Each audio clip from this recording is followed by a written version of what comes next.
सूत्रधार में सुनते हैं पंचतंत्र की कहानियां।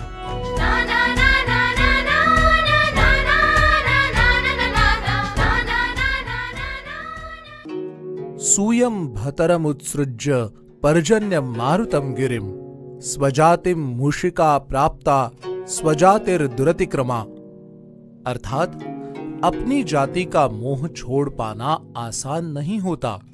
जैसे एक चूहिया के मनुष्य योनि में पहुंच जाने पर भी सूर्य, मेघ, वायु तथा पर्वत जैसे तेजस्वियों को छोड़कर उसने चूहे से ही विवाह किया था।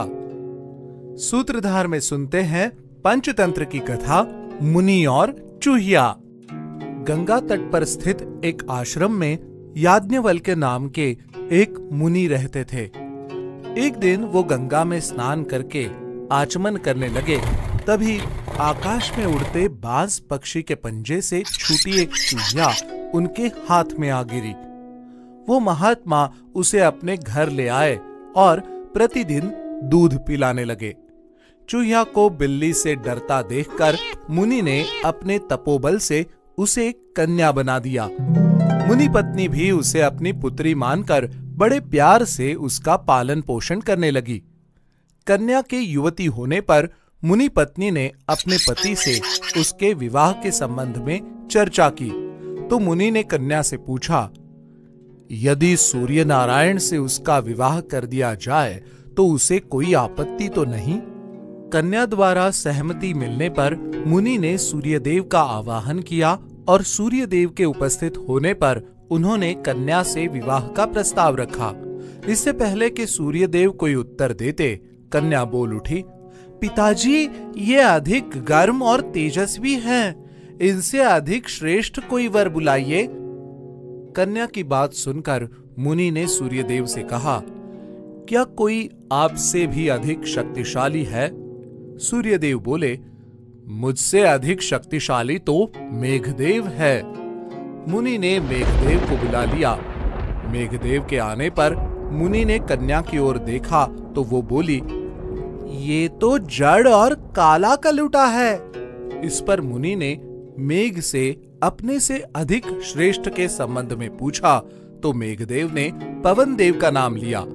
मुनि ने पवन देव को बुलाकर कन्या की राय जाननी चाही, तो कन्या बोली, पिताजी, ये बहुत चंचल है, आप इनसे भी अधिक श्रेष्ठ कोई वर बुलाइए। मुनि ने पवन देव से इस संबंध में पूछा तो उन्होंने अपनी गति को अवरुद्ध कर देने वाले पर्वत का नाम लिया। मुनि द्वारा बुलाए जाने पर कन्या ने पर्वत को कठोर बताकर ठुकरा दिया। मुनि ने पर्वत से पूछा, क्या आपसे भी कोई श्रेष्ठ है? मुनि द्वारा पर्वत से इस विषय में पूछे जाने पर उन्होंने अपने को खोखला कर देने वाले चूहे का नाम लिया। चूहे का नाम सुनते ही कन्या पुलकित हो उठी। उसने मुनि से खुद को पुनः चूहिया बनाकर चूहे के साथ विवाह करने की प्रार्थना की। मुनि ने उसके अनुरोध को स्वीकार करके उसे चूहिया बनाकर चूहे के साथ उसका विवाह करवा दिया।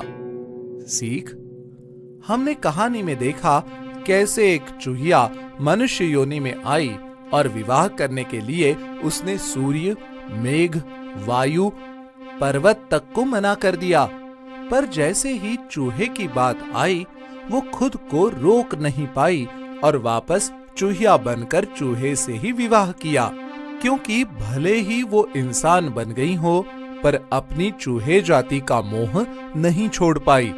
इसीलिए कहा जाता है कि अपनी जाति का मोह छोड़ना बहुत कठिन होता है।